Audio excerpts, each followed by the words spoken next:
Hello students, welcome back to another session. This is class 2 of the 12th chapter. What is the 12th chapter? 12th chapter is thermal properties of matter.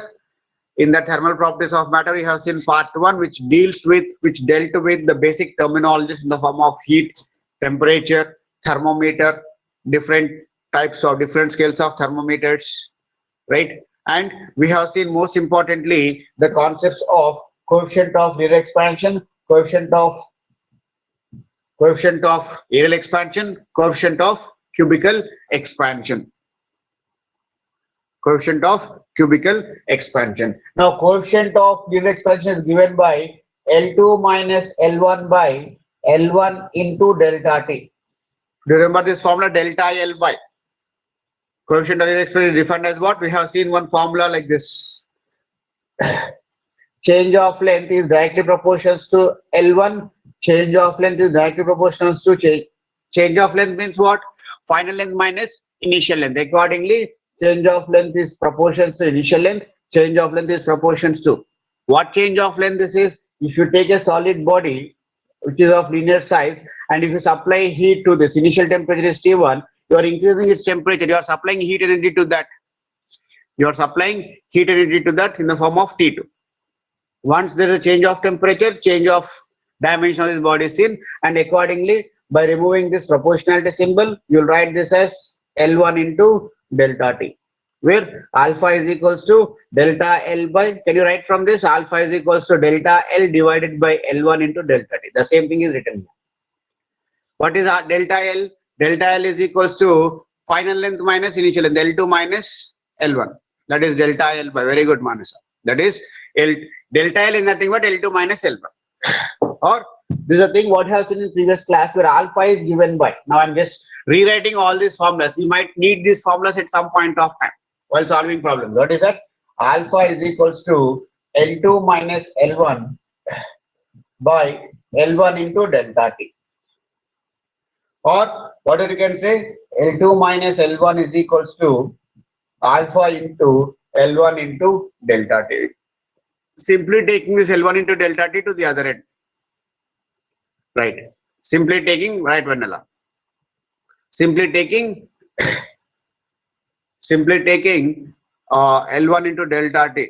Manasa, Adnan Sani, right, all of you, right. Or what is L2 is equals to? L2 is equals to L1 plus alpha L1 into delta T. Just taking L1 to that side, it becomes alpha L1 into delta T. Or from this, you can say if you take L1 common, L1 if you take common here, 1 plus alpha delta T. This is equals to L2. Final length is equals. This is a formula I'm writing here. L2 is equals to L1 into 1 plus alpha times of delta T. This formula is needed for us while solving the problems. Yeah. While solving the problems, we need this formula. What is that? This is L1 into 1 plus alpha times of delta T. Formula for final length. If you know initial length L1 and if you know alpha of the material. Alpha is what? Alpha is the coefficient of linear expansion of that material. For iron, aluminium, steel, copper, that value would be given while solving the problems. You should know that, right? That is that formula. First formula is L2 is equals to L1 into L1 times of 1 plus alpha delta T. Now, what could be the formula for areal expansion? Final area. Final area A2 is equals to A1 into 1 plus beta times of delta T. Hopefully, you can get this formula. Beta times of delta T. Same way how you derive for first one. And final formula is what? Final formula is V2 is equals to V1 into 1 plus alpha times gamma times of delta T. These are the three formulas what you can derive from previous class. From previous class, the things what are taken, from that you can write these three formulas. 1 plus alpha T, 1 plus beta T. Very good. Very good, Vanilla. That's fine. That's great. Understood. Is it clear now? From previous class, if you extend that previous class, you're going to get these formulas. Final length formula, or in this formula 1, 2, 3, 4, out of 4 values, 4 in the sense this includes 2 again, T2 minus T1. 2, 3, 1 is constant, 4 and 5. 5 numbers are there, 5 things are there, 4 would be given, fifth one has to be identified. Right? 4 would be given, fifth one. You can do that, right? Alpha value would be given, delta T would be given, L2 would be given. You need to find L1. This is the way how we apply the known formulas to solve the numerical problems. Now I'm just stopping these formulas here. We'll now just go ahead to this part. And now today's class we'll be discussing on these parts. Some more definitions, some more terminologies, easier only, not much difficult. But the first one is called as calorimetry. I'll rewrite again. I'll just remove all that. I'll rewrite again. But the first one is calorimetry. Calorimetry means measurement of heat. Calorie, heat, metry, measurement. Measurement of heat, what? Calorimetry deals with the measurement of heat. What is measurement of heat? What is the measurement of heat? How much heat energy has to be supplied to one body? Or what happens if two bodies of different temperatures are in contact? We have started in this way itself. We know that if there are two bodies A and B which are in contact with each other, which are different temperatures T2 and T1. A is at a temperature of T2, B is at a temperature of T1. There are two bodies A and B which are in contact with each other. Contact between these two bodies is important. Contact between these two bodies is important. Clearly, body A is at one temperature, body B is at other temperature. Now what happens if two bodies of different temperatures are in contact with each other? If two bodies of different temperatures are in contact with each other, what happens? What happens? Any idea? Transfer of heat takes place. Clearly, what is that? Transfer of heat takes place from where to where? Always from a body of higher temperature to a body of lower temperature. Till how long does this takes place? Nikhil answered already this. High to low. Yeah, Vanilla says transfer of heat takes place always from a body of high temperature to low temperature. And how long transfer between these two things will exist? How long transfer between these two things will take place? Till both of them will come to one common temperature called as T0.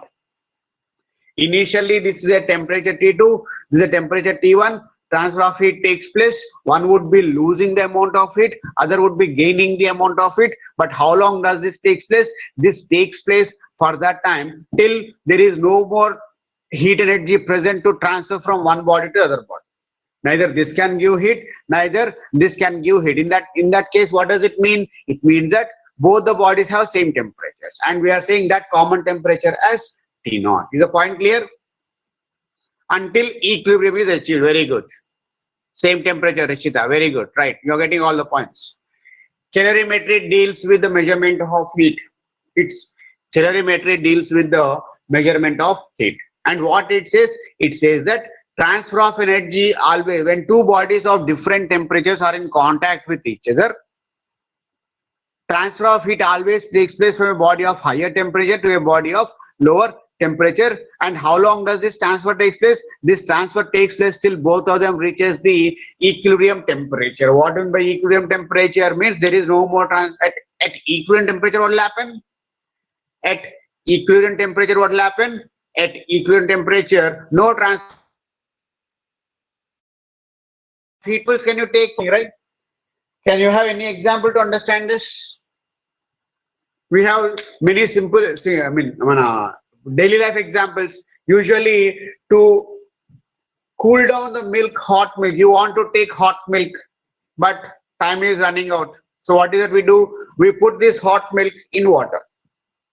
Glass is immersed in water. Yes or no? We know this. Glass of hot milk is immersed in water. Train track for what? Adnan Sani, for what is a train track? For what it is? Temperature difference, huh? Melting, emo. I don't know. Anyways, we are clear with this example, right? Whenever milk is at higher temperature T2, water is at lower temperature T1. When these two are in now contact with each other, Transfer of heat takes place from where to where? Transfer of heat takes place from milk to water. We take milk in one container and immerse that in a beaker containing water. Therefore, transfer of heat takes place. How long does this take place? This takes place till both of them comes to one common temperature called as. This is called as the principle of calorimetry. What does principle of calorimetry says? What does it says now? Principle. This is calorimetry. Calorimetry means measurement of heat, which states that the transfer of heat always takes from a body of higher temperature to a body of lower temperature. Now, and this phenomena takes place till both the bodies acquire thermal equilibrium. What is called as? This phenomena of transfer of heat takes place in two bodies till both of them acquires or achieves thermal equilibrium. Hot water when we bath, right? And cold water, very good.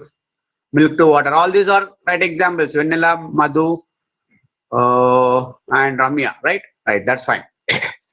Now, there is one more thing called as principle of calorimetry. What is called as principle of calorimetry?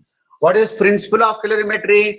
Principle of calorimetry says that heat lost by one body would be losing heat will be always equals to heat gained by the other body. These two things will same. Subject to the condition that nothing is lost to surroundings. If nothing is lost to surroundings, now you are taking a hot milk and in a cold water. Now if those surroundings are acting on it, then what happens? Transfer will be confined only between those two things. One body will be losing the heat, another body will be gaining the heat. How much lost by one body will be same as that of the gained by the other body. What is the principle of calorimetry says? Principle of calorimetry says that heat lost by, for an isolated system, for an isolated means that it is not interacting with the surrounding things. Nothing is added to that, nothing is removed from that to the surroundings. And remember, in thermal properties, these two things are the terminologies what use: system and surroundings. What is that? System and surroundings. The object under study is called as a system. The object, now if you take hot milk, that hot milk is a system. Placed where? Placed in air, that is the surroundings. Any system is always covered by something around that called as a surrounding. The object under study is called as system. System and surrounding is the regularly used word in this chapter. We regularly use this word system and surroundings. What system is the object under study? Surroundings is that which is around, it is present around this system. And what is principle of calorimetry says? Principle of calorimetry says that heat lost by one body is always equals to heat gained by another body. Heat gained by another body. Yeah, the area under study is called as observation. Yeah, very good, Rajesh. Fine. So is that principle clear? What the principle of calorimetry says? Principle of calorimetry says that for an isolated system, when systems are not interacting with surroundings, heat lost by one body is always equals to heat gained by the other body. So obviously, it is clear that one body should gain, other body should lose. How much is one body gaining? How much is lost by the other body? One is losing, other is heat can neither be created nor be destroyed. Right? That's fine. Madhu, that's fine. So is the principle clear? Principle of calorimetry says that heat lost by one body is always equals to heat gained by the other body. What is the formula for heat? Formula for heat can also be derived like this. And we denote this heat by means of capital Q. Heat energy is denoted by capital Q. And it is found that amount of heat is always proportional to the mass of the content. Oh, Adnan Sani says clear. Fine. Formula of heat energy is, we denote that heat by means of capital Q. And now you can also think of this on what factor is the amount of heat. Q is the amount of heat transferred to a body. Q is the amount of heat transferred to a body. And that amount of heat is proportional to mass of the content taken and proportions to change of temperature. These are two important things what we should know. What is mass of the content? It is a simple thing. Now if you take 100 ml of water in a beaker, and if you take 1 liter of water in a beaker, and if you heat them, you are heating both of this. How much is their initial temperature? Initial temperature is 1 degree. Let us suppose both of them are initially at 1 degree Celsius. Do we need to supply same amount of heat to raise to second temperature? If you heat supply to this 100 ml, what happens? Are you getting this point? It's a simple thing. It is like cooking our food. It is like making tea at homes. This small quantity is the one what we are doing for making tea or coffee, water and milk. And this is the one what you are using for cooking food, rice. The question here is that here clearly mass is small. Here clearly mass is more. 1 liter occupies more mass, more volume with that 100 ml less. And to raise its temperature for 1 degree change, how much supplied heat? Q is this supplied. Q is the thing what is being supplied here. To change its temperature by delta T, if you want to change its temperature by 2 degrees, you have to give some heat. If you want to make 3 degrees, should give more heat. More mass requires more temperature. Simple thing, right? Different temperatures gives. That's what. That's the meaning. The amount of heat supplied to a body depends on 2 important factors. Which 2 important factors? One is the mass contained in the system. Other is how much change is acquired. You may need to change only 1 degree. You might need to change 5 degrees sometimes. You might need to change 10 degrees sometimes. For all the same changes of temperatures, you need for all the different changes of temperatures, do you need to supply same amount of heat or different amounts of heat? Obviously, what's the meaning of this one? More mass, more heat needed. Less mass, less heat. This is less mass, less heat will take.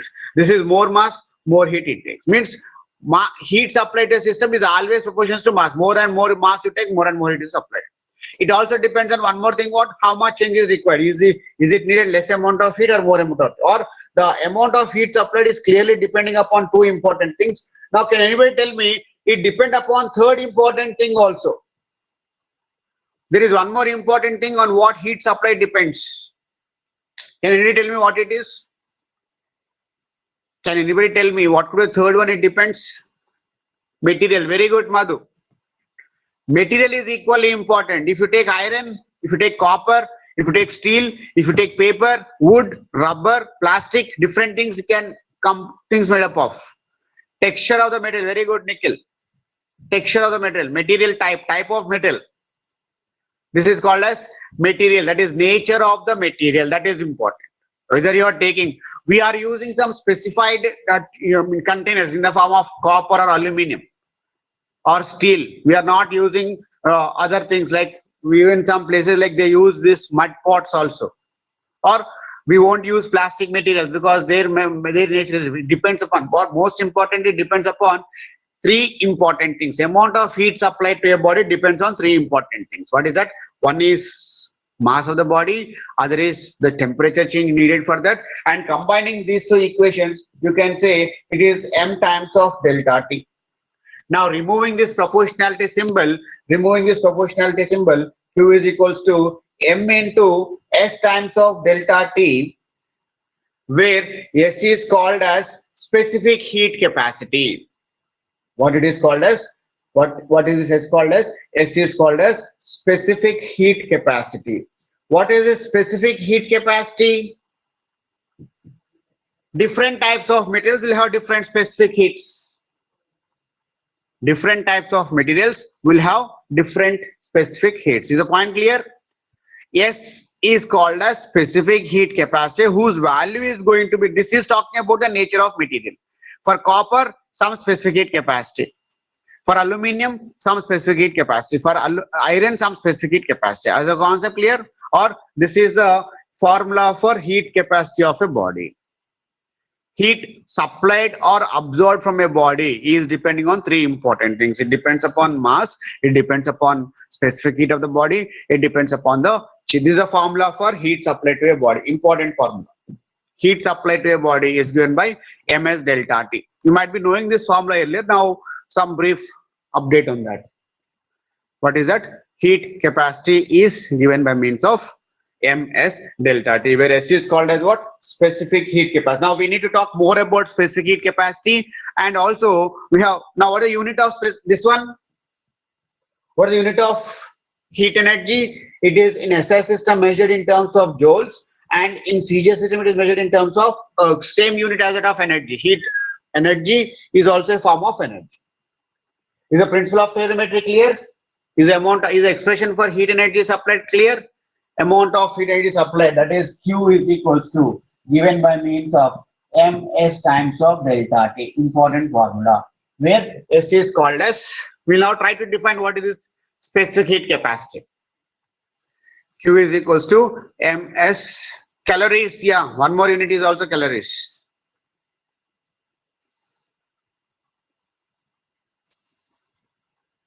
Yeah. Yeah, for heat energy we use calories also. Instead of joules and ergs, we use calories also in SI system. Not in SI system, I think it is in Frigidaire system.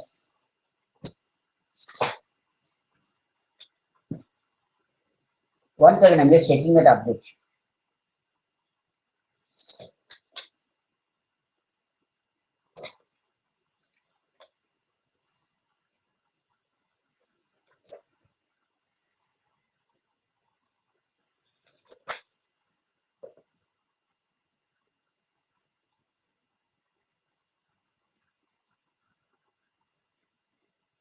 That's fine, it's not shown here, but for heat energy, we usually use calories, joules to calories. Yeah, not ergs, it is calories.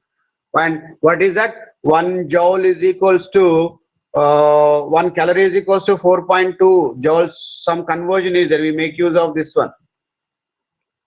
Is it that one? What is that conversion? Yeah. Can you know that conversion? 1 joule is equals to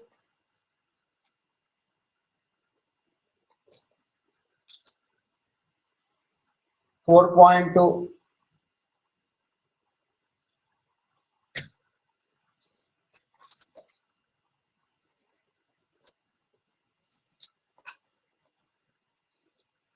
It is not mentioned somewhere anywhere in the book, but let us just check that.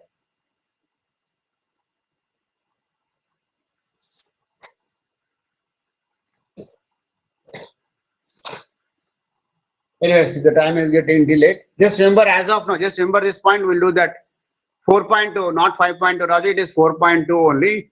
Not to bother much about that. Okay, just it is measured in terms of joules and calories and ergs. I'll just brief up the conversions from one to the other in my next class because I'm just not finding that exact conversion relations here. Joules, calories and ergs, but there is one important conversion that 1 joule is equals to 4.2 calories. I think this is the thing. 1 joule is equals to 4.182 calories, or 1 calorie is something it is there. We'll check out that in the next class. Just remember these 3 kinds of units: joules, calories and ergs. Okay, now let me just come back to this important point. We wish to define what is specific heat capacity. Concentrate here. Specific heat capacity. S is what? We say what is S here? S is specific heat capacity. S is equals to Q by M times of delta T. Can you say that specific heat capacity as specific heat capacity is equals to Q by M times of delta T, right? Can you write like this? Now from this, can you define what is this specific capacity? Can you define? Yes, can you define? I'm defining, just check out here. Specific heat capacity S is defined as the amount of heat energy required to raise the temperature of a mass of the substance. To raise the temperature of what mass? To raise the temperature of any mass for how much change of temperature? Per unit degree change of temperature. To change this temperature by 1 degree Celsius for a given mass, how much heat is supplied? That heat energy is called as specific heat capacity. There are two, remember one more thing, there are 2 kinds of S, small s and capital S. We use both for this, small s and capital S. Small s we use for, capital S we use for heat capacity, not specific heat capacity. What is this S called as? A capital S we use for heat capacity. Remember this point. Capital S is called as what? Earlier I have mentioned that in the form of specific, both are one and the same. Only some dimensions will change. Only some dimensions will change. Small s is, this is capital S. capital S called as heat capacity. Just remember this point. What is that? Yesterday, in the previous note, I mentioned this as capital S as specific heat capacity. Just make that small change, that it is not specific heat capacity. Capital S is only heat capacity. What is that heat capacity? Heat, small difference is there between these two. Specific heat capacity and heat capacity has got a very small difference. And I'm just going to tell you what the difference is. Just concentrate here. Now, heat capacity means the mass could be any value. Mass could be 1 kg. Concentrate. Mass could be 1 kg. Mass could be 5 kg. Mass could be 10 kg. Now, if masses are different, is that heat supplied is same for all the masses? Different masses are different. For what we need to supply heat now? We need to supply heat for unit change of temperature. Unit change of temperature is common. You want to change the temperature of a body by 1 unit. For how much of the body? It could be 1 kg mass, it could be 5 kg mass, it could be 10 kg mass. Now, for all the different masses, will it take same amount of heat or different amount of heats? Will it take same amount of heat or different amount of heats? Clearly it takes different amount of heats because of different masses. If mass is 1 kg, accordingly you need some heat. Clearly, right? Very good. If mass is 1 kg, you need some heat. If mass is 2 kg, you need. So, if you don't have any specified dimension of the mass, if you don't say, mass could be any number, not 1 unit. If you, 1 unit is fixed. 1 unit is fixed. If not say, if you don't say 1 unit, it could be 1 unit means casually let us say 1 kg. If not 1 unit, how much it could be? It could be 2 kg, 3 kg, 4 kg, 5 kg. For all that, it is going to have different things. Then heat capacity of any mass is the amount of heat supplied to that mass to change its temperature per unit change of temperature. That is called as heat capacity. Now, if this mass is fixed to 1 unit, if this mass is fixed to 1 unit, if this mass is 1 unit, then that is called as specific heat capacity. Is the concept clear? In specific heat capacity, mass should be same. Very good, Manasana. Ramya, fine, that's fine. So there is some kind of a logical thing to be understand here. Maybe my point of expression is not up to that standard, but it is simple thing. There are, I'll just brief up like this. There are 2 kinds of specific heats. What are they? There are 2 kinds of things called as heat capacity and specific heat capacity. Heat capacity we indicate by capital S, and specific heat capacity we indicate by small s. What is the difference between these two? If mass is not fixed, it is any number, then it is called as heat capacity, because different masses will have different heat capacities. 1 kg of mass will need some amount of heat.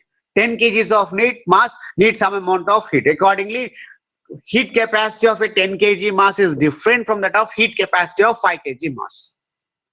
So, as long as mass is not fixed, if mass is varying, then the heat supplied to that mass to raise its temperature is called as heat capacity. But if you fix that mass to 1 unit, if mass is 1 unit, then how much heat is supplied to that is called as its specific heat capacity. By heading, only we should understand that it is specific. Yeah, specifically means for 1 unit. You see, I'll now make you understand in a thorough manner. You have copper, you have iron, you have aluminum. Copper, iron, aluminum, 3 different materials we have. Now, we supply heat to this, you supply heat to this, you supply heat to this. How much of mass is there? This is 5 kg, this is 4 kg, this is 6 kg. 6 kg of aluminum is there, 4 kg of iron is there, 5 kg of copper is there. Now, you want to change the temperature of all these 3 by 1 degree change. Initially, they're at some temperature. You want to change that, you want to increase that by 1 degree. How can you increase the temperature of this by 1 degree? By supplying heat. You are supplying heat to this. Yes, simple. You are supplying heat to this and you are changing its temperature. Now the question is, what is different in all these three? What is different in all these three? How much heat supplied for copper of 5 kg is different from that of heat supplied to the iron of 4 kg and different from that of heat supplied to that of aluminum of 6 kg. Now we say that the heat capacity of copper is different in this case, heat capacity of iron is different, heat capacity of aluminum is different. Means what is that heat capacity? How much heat is to be supplied to that particular body to raise its temperature for 1 degree Celsius. Now instead of 5 kg, 4 kg, 6 kg, if you take copper to be 1 kg, iron also to be 1 kg, aluminum also to be 1 kg. Now instead of 3 different masses, I'll take same mass of all the 3. Copper is 1 kg, iron is 1 kg, aluminum is 1 kg, and I want to change the temperature of all these 3 by 1 degree only. Now do I need to supply same heat because all the 3 are same masses? Is that heat supplied same or different now? Rishita says same heat is supplied. Heat is supplied, but do they undergo for same quantity of heat? Will copper rise in the same form as that of the iron? Materials are different. Yes, when materials are different, Adnan Sani says correctly this time. He says different. That's fine. Good, Adnan. Good improvement. What is that? I am now taking material different but mass is same, unit change of temperature is same. Is that occupying same amount of heat or different? Clearly it is different. When now for 3 different elements mass is fixed but heat supply is there. This is called as specific heat capacity. This is now called, we now say how much heat is supplied for 1 kg of copper. Yes, specific heat capacity of copper. Specific heat capacity of iron. Specific heat capacity of means in this formula if mass is you consider to be unit. In this formula if mass is considered to be unit, then the remaining thing is called as specific heat capacity. Simple thing. I'm just exaggerating the thing, but it is a simple factor to understand what it is. There is heat capacity S. If you divide this by M, what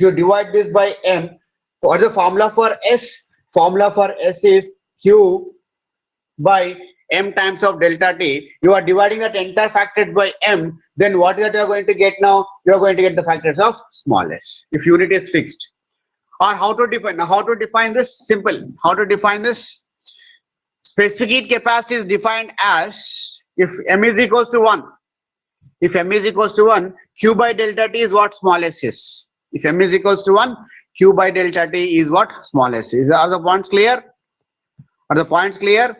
We are defining like this. Specific heat capacity is defined as S is equals to Q by delta T.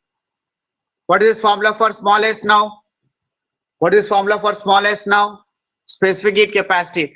The moment I say specific heat capacity, that material is fixed, such as copper, some material. For that 1 kg of that mass, how much it is applied. Specific heat capacity is defined as the amount of heat required to raise unit mass of a substance per unit change of temperature.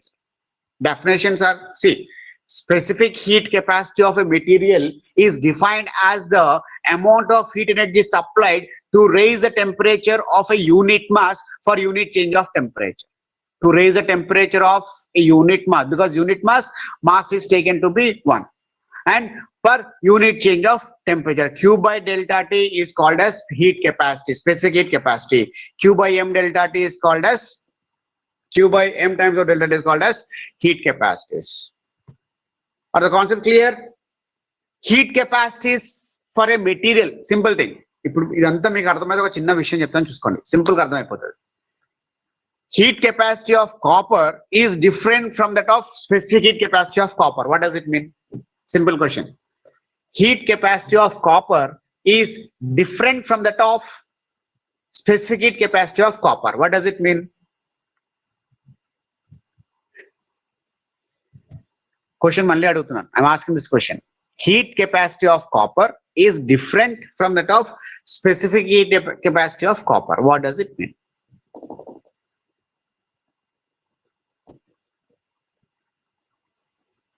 Masses, very good. Rajesh, fine. Masses are different. Very good.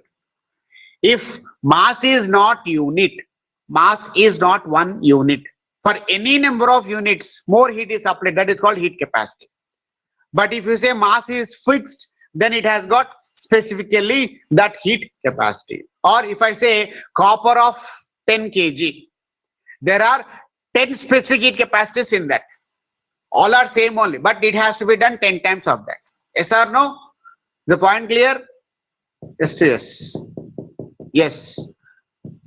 So all of you got this point. Specific heat capacity of iron is different from that of heat capacity of iron. In simple form, when you say specific heat capacity, you talk about unit mass. If you say heat capacity, you talk about any mass. Unit mass, any mass. Ante difference in game level. Unit mass and any mass. If the mass is fixed for one material, that is in the form of unit. One unit usually refers as 1 kg. 1 unit అంటే ఎంతమ్మా? 1 kg ని 1 unit అనుకుంటాం మనం. 1 kg of iron ని ఒక temperature change చేయాలంటే ఎంత heat కావాలి? 1 kg ఫిక్స్ అయింది కాబట్టి దాన్ని స్పెసిఫిక్ హీట్ అంటాం. If iron we have some other quantities, then that takes more amount of it. That is called as heat capacity. Simple thing only. I'm just exaggerating. Hope things are clear. Hope the things are clear. You can now define units for these things. You can define units for specific heat capacity now. Specific heat capacity.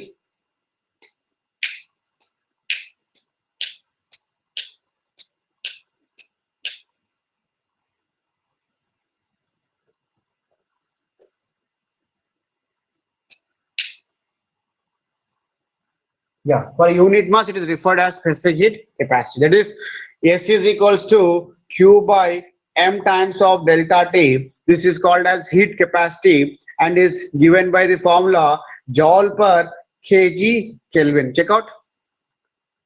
Joule per kg. This is for heat capacity. Capital S is what? Heat capacity. For heat capacity in SI system, units are what? Q is expressed in terms of joules, mass in terms of kgs, delta T in terms of Kelvin. That is, joules per kg Kelvin is a unit of heat capacities. Okay, Bodara, if both materials have same mass, then both are same. If materials are same means what? Both are copper. Have two copper wires, two copper rods of same masses. Then both S and S would be same. It's simple, Rajesh. It's like something like this. You have a copper of 4 units. There are 1 kg, 2 kg, 3 kg, 4 kg. For one of this, you get one smallest. For one more of this, you get smallest. For one more of this, you get smallest. For one more unit mass. All are 1 masses, right? For one more of this, you get. But sum of all this is equals to a capital S. Heat capacity of 1 kg of this is copper 1 kg, this is copper 1 kg, this is copper 1 kg, this is copper 1 kg. Heat capacity of 1 kg of copper called as specific heat capacity is constant. Specific heat capacity of this kg is same as that of this 1 kg, is same as that of this 1 kg, is same as that of this 1 kg. But sum of all this is something different, that is called as total heat capacity. It should be clear, small thing it is, right? As long as mass is same. As per your question, Rajesh, if both materials have same mass, then what about S and S? Both are same. Materials are same, masses are same, both S and S would be coming out to be same. Kg Kelvin Gunti Manasa, right? This is heat capacity. Then what is the formula for specific heat capacity? Because in specific heat capacity, you say that S is equals to, because unit mass is already taken, specific heat is equals to joule per Kelvin. It is in the form of what? Q by delta T, it is joule per Kelvin. Two different concepts we say here in different forms. Now, one more important things. S is equals to Q by delta T. Listen, concentrate, try to understand the things. Q is equals to, S is equals to Q by M times of delta T. Now the question is, when do we measure M in kgs? Mass ni kgs lo eppudu measure chestamu? Try to answer this, all of you. When do we measure mass in kgs? Usually for solid bodies. Solids, very good, Manasa. Usually for solids, we measure mass in terms of kgs. Sometimes what we do is that, Adnan Sani, right, solid. Sometimes what we do is that mass is also been measured in terms of, mass is also measured in terms of number of moles. And this is for what actually? You usually refer this one to gases. Sometimes mass is also been expressed in terms of number of moles, because M can be replaced by M by gram molecular weight by weight. Right? CGS, right? Sometimes mass will also be expressed in terms of number of moles, and in that case it is called as molar specific heat. What it is called as? It is called as molar specific heat. Now we defined specific heat earlier. Now we are defining molar specific heat. What does it mean? We defined specific heat earlier. Now we are defining molar specific heat. If the system under study is expressed in terms of number of moles instead of kgs, if the system under study is expressed in terms of kgs, then we simply call that as specific heat. Then we simply call that as heat capacity. Or in molar, in specific heats, in specific heat we always use, this is a formula for smallest. Let me write for smallest. Smallest is a specific heat, where Q by delta T. In this smallest, we used joule per kg Kelvin. Mass is expressed in terms of kgs. Now, sometimes what we do, we express mass in terms of number of moles, joule per mole Kelvin. Usually that we refer when we take gases into account. If gases is the system under study, then the specific heat associated with that gas, which is expressed in terms of number of moles, is called as what? Is called as what? Molar specific heat. This is denoted by the letter C. We are differentiating from solid to gases like this. For solids, we are indicating that by S, and for liquids, for gases, we are indicating that by C. Is that point clear? What is molar specific heat? Simple thing. Again, what is molar specific heat? If the system under study is a gas, not a solid, then mass is not measured in terms of kgs, mass is measured in terms of number of moles. Then that thing, that specific heat of that particular gas is called as molar specific heat. Then what is the unit of molar specific heat? Joule per mole Kelvin. Adega cheptunnam ikkada. Molar specific heat is measured in terms of joule per mole Kelvin. Earlier it was joule per kg Kelvin. Now we are replacing that mass, a solid, by means of a gas with number of moles. Then that is molar concepts are indicated by the letter C, which are again of two kinds. Clear, very good. Which are again of two kinds, called as CV and CP. You might be knowing this, CP and CV. CP minus CV is also one relation you have. CP minus CV is equals to universal gas constant R. What is CP and CV here? Molar specific heat. When you talk about a gas, again some more things will come into picture. A gas can have two variations in that. Pressure will change, simultaneously volume will change. For a gas, two important parameters we have. Many are there, two are needed here. What are they? Pressure and volume. So for a given gas, if pressure increases, volume also changes, decreases in fact. And if volume increases, pressure decreases. Then how do we measure molar specific heat? We need to adopt one kind of a formula, that by keeping pressure constant at one time, by keeping volume constant at another time. Or those things are being now taken as molar specific heat at constant volume, molar specific heat at constant pressure, CP and CV. First of all, you should know what molar specific heat is. Once we know, this can be studied under two different forms. Since from Boyle's law, both the things will change simultaneously, what we do is that we study the concept of variation of one by keeping the other constant. We keep volume constant, study the constant of pressure. We keep pressure constant and study the variation of volume. Accordingly, these things are called as molar specific heat at constant volume, molar specific heat at constant pressure. For solid, these things are not there, because it is measured in terms of case, only one thing, bulkily it changes accordingly. But for gas, two things will come into picture. Molar specific heat is the amount of, how to define this molar specific heat? delta Q by delta T only. Same formula, delta Q by delta. It is defined as amount of heat energy supplied to a gas of 1 mole to raise its temperature by 1 degree Celsius. The amount of heat energy supplied to a gas of 1 mole of a gas. The amount of heat energy supplied to 1 mole of a gas to raise its temperature by 1 degree Celsius. What is this specific heat capacity? Amount of heat energy supplied to a substance to raise unit mass substance for 1 degree change of temperature. When you say mole, you say that there are two possibilities are there, which is in the form of Cp and Cv. This is called as molar specific constant volume, and this is called as molar specific constant pressure. And the difference of these two things, you might be knowing this formula. Have you seen this formula anywhere? Cp minus Cv is equals to R. Molar specific constant pressure minus molar specific constant volume will be equals to universal gas constant. This is what the formula not needed. You might be knowing, you will not be deriving this formula here. Next chapter we derive this. Thermodynamics we derive this. Are the terminology is clear? Molar specific constant pressure, molar specific constant volume. That is what I want to tell you in this class. I'll just top up this class. I'm also worried about outside matters. If this is fine, we'll just conclude this class and we have some general discussion.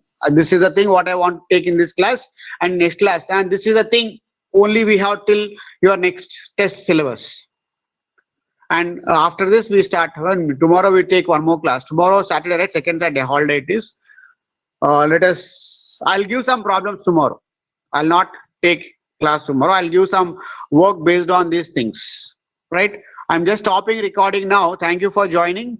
You can stay online, like just have some casual discussion. Wait for a while.